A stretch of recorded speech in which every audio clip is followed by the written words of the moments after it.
para mais uma estudada comigo, estudando com o professor Tigman. Hoje trazendo um tema bem bacana, um tema que gera sempre um pouco de polêmica, né? Enfim, máquinas ou pesos livres, né? O que é melhor para a gente poder ter melhoras em vários parâmetros, né? Aí já começa a questão, né? Quando a gente começa aquela discussão do que é melhor, a gente tem que estar pensando, tá, mas melhor para quê? Né? O que eu estou comparando? Qual é o parâmetro que eu quero? Né? Às vezes a melhor é a preferência do teu cliente, bem, aí vai discutir como. Mas aqui vou trazer um artigo muito bacana, um dos poucos artigos que nós temos de efeito crônico a longo prazo, com treinamento, usando metodologias exclusivamente com peso livre e com máquinas. Certo?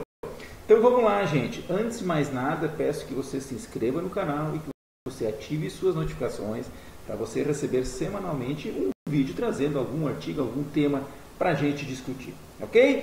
Vou trazer para vocês aqui o artigo, tá aí a família Tigman.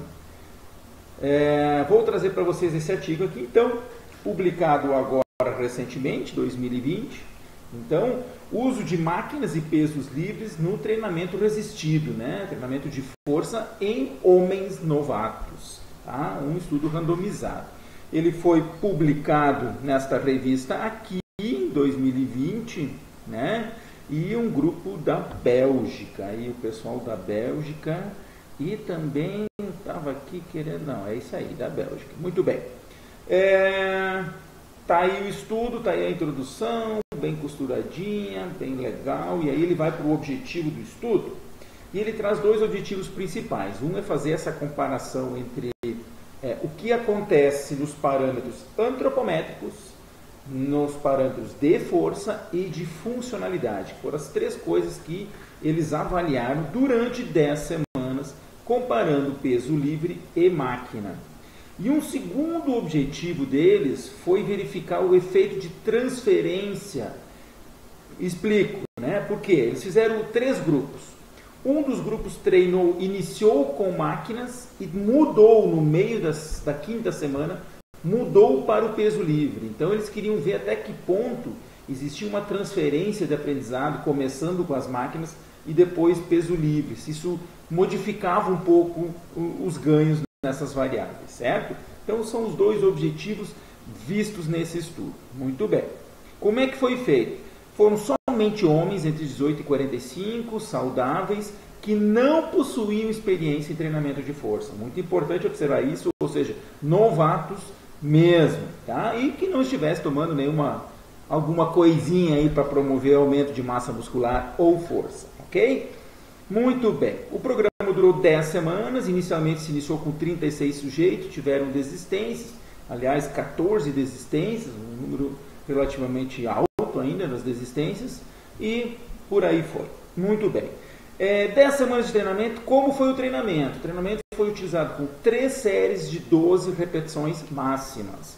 Sempre que havia uma facilidade, os autores descrevem isso, a carga começava a ficar mais leve, as repetições aumentavam, existia um incremento aí de 2 a 10% da carga para sempre trabalhar com 12 repetições máximas durante todo o período de treinamento.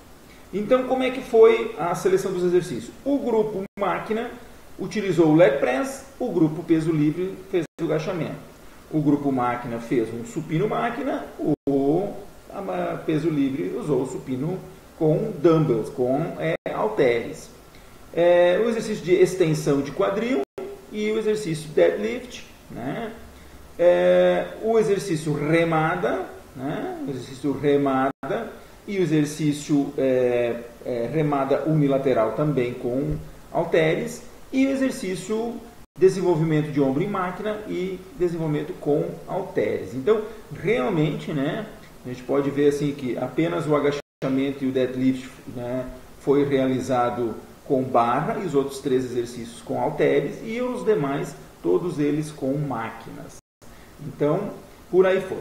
Foi feito as medidas no começo, após a 5ª semana e após a 10ª semana. Medidas antropométricas baseadas em circunferências. Circunferências, eu já mostro para vocês quais foram feitas. usando o Isaac como parâmetro de técnica para avaliação. As avaliações de forças foram feitos teste de 1 RM estimado. Esse protocolo aqui, eu desconheço ele, né? Normalmente eu uso o protocolo de Lombard aí nas minhas aulas e outras, mas é mais ou menos a lógica é a mesma, né? Você faz 10, 12 repetições, usa uma fórmula, um cálculo para fazer uma estimativa de 1 RM. Muito bacana, um método que é legal e ele tem uma validade bem bacana. O teste e aí uma coisa interessante que foi feita nesse estudo, o teste de 1 RM foi aplicado, todos fizeram os testes em máquinas e todos fizeram os testes em peso livre no início do treinamento. Então, assim, aquela especificidade do tipo de equipamento, ela acaba sendo anulada, porque todos fizeram todos. O que aconteceu foi que durante o treinamento, na semana 5 e no final, o grupo que treinou peso livre, ele não fez o teste específico de peso livre, ele já usou a carga do fim do treinamento.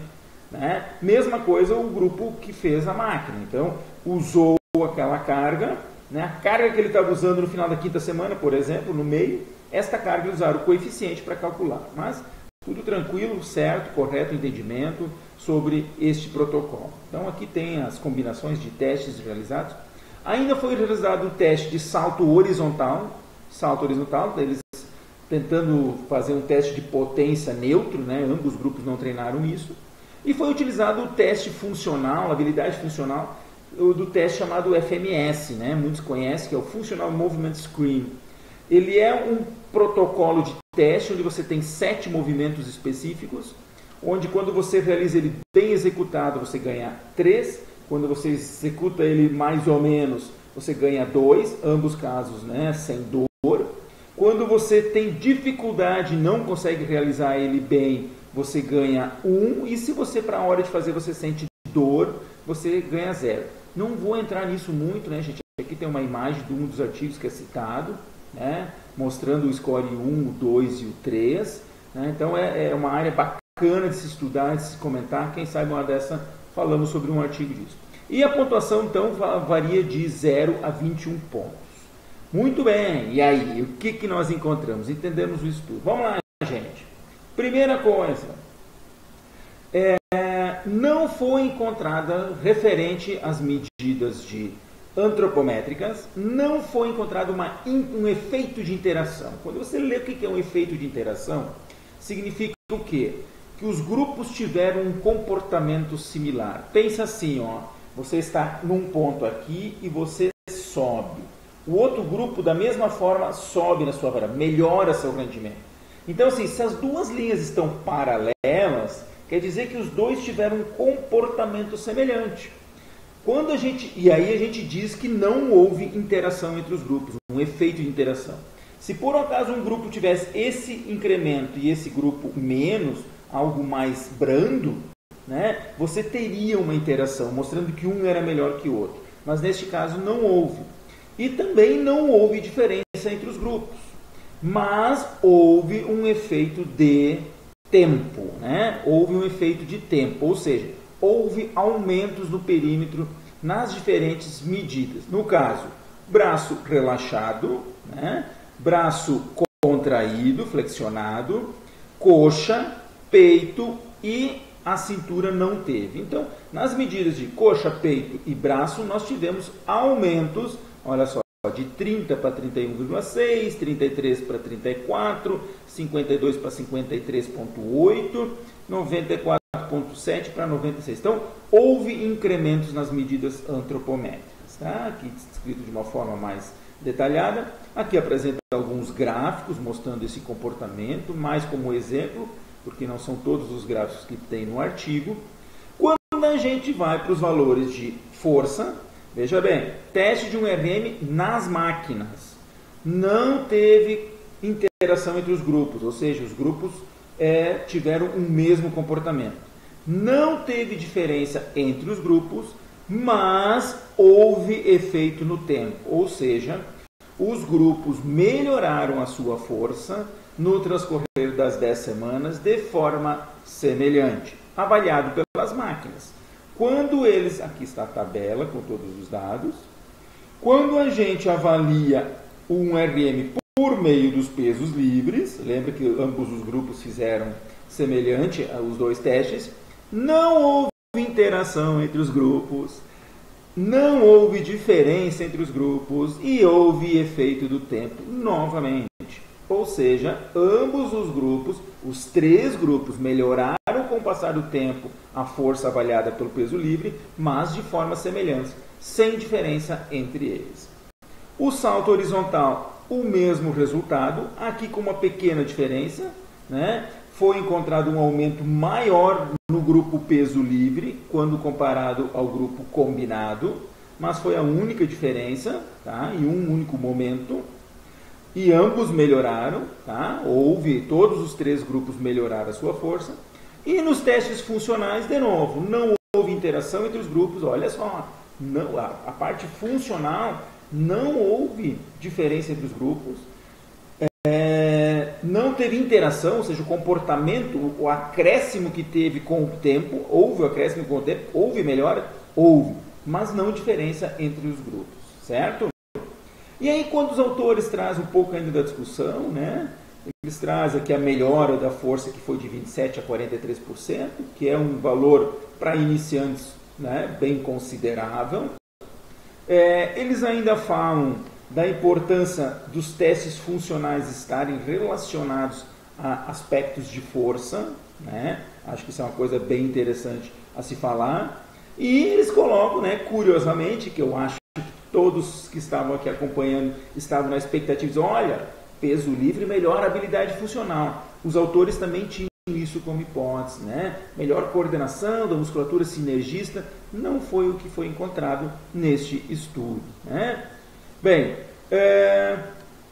então assim, eles trazem algumas limitações, né? Apenas homens, medidas de circunferência, né? Possível efeito de aprendizado durante os testes, isso é muito importante, gente. Né? O sujeito, quando começa a participar de uma pesquisa, ele aprende a fazer as coisas, ele aprende a fazer o teste funcional, ele aprende a fazer o teste, essa coordenação para fazer os testes melhora, e isso às vezes não tem a ver com ganhos de força, não tem a ver com a intervenção que você fez, mas tem a ver com você aprender a fazer o teste melhor feito, e aí a gente acha que foi a intervenção. Daí a importância de sempre nós termos grupos controles, né? E neste caso a gente não teve grupo controle. Certo? Então, gente, fechando aqui, o que é importante a gente falar, né? São um dos poucos estudos que eu encontrei comparando peso livre e máquina. Inclusive, a gente fez um TCC com a galera aí, com idosos, que a gente fez uma coisa parecida, né? A gente acabou com um N meio pequeno, teve dificuldade para publicar o artigo, mas mostrando que, sim, melhoramos força, isso é ótimo, tanto faça peso livre ou máquina. Sim, melhoramos a potência no salto, foi melhor. Houve incrementos nas medidas corporais, ok, né? E funcionalmente falando, não houve diferença. Então, peso livre e máquina, se for por esses critérios que nós vimos aqui, não há diferença no que você usar.